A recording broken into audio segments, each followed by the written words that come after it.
after that would be Jean Bray. So you can get ready, Jean. Good morning. Good morning, Mr. Chairman, members of the committee. My name is Katie Fite, F-I-T-E. I live in Boise, Idaho. Idaho has a chance to show to the rest of the nation and the world what true democratic and libertarian values look like. The Occupy Boise Vigil represents the people's rights of free speech and assembly.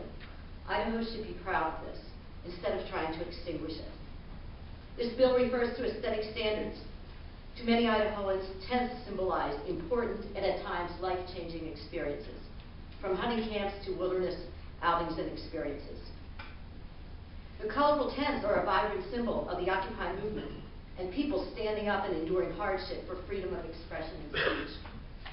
They embody democratic principles, people willing to keep a vigil throughout the dark days of winter, to tell the story of banks' reckless looting of the American people, of what happens when corporations are given the same rights as people, of the steady erosion and repression of our freedoms, and the very real sagas of people in Idaho who have fallen through the cracks of the system or had their dreams dashed.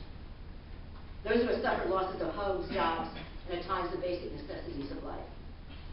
Sadly, this bill tries to shoot the messenger, to silence the message that is resonating with more and more people, that of a new path forward and working together to fix an increasingly broken system.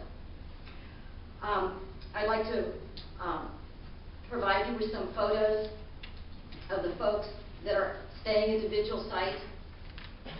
This is Richard with the Veterans for Peace, at the Veterans for Peace tent with a sign in front of it, exercising his rights. This is another person at the vigil site using his person to express thoughts and freedoms. Then this is a sign at the Occupy Boise Vigil site. It says, "Occupy the Heart," which at some level is what we're asking you to do here today.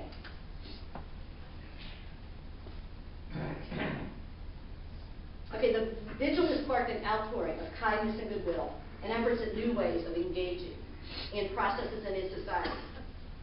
I want to close with an excerpt from a poem inspired by Occupy Boise, written by Idaho and Bill Evanowski, who I ran into in a coffee shop, and I was asked to read here. It's called "To Occupy at Winter Solstice." There is one story only worth this time's telling, of market's merciless maneuvering and its victims rebelling, of giving and receiving of a numbing nonsense of numbers, plotted, jotted, clotted, and charted, on graphs and misleading tables, concocted by theory thinkers who predicate global fate on economic fables. Saying the banksters looted the country and broke apart homes in Idaho. Now the people are speaking out against this and other injustices, are seeing special laws drawn up to silence us and erode our freedoms. I urge you to reject this bill. Great, thank you.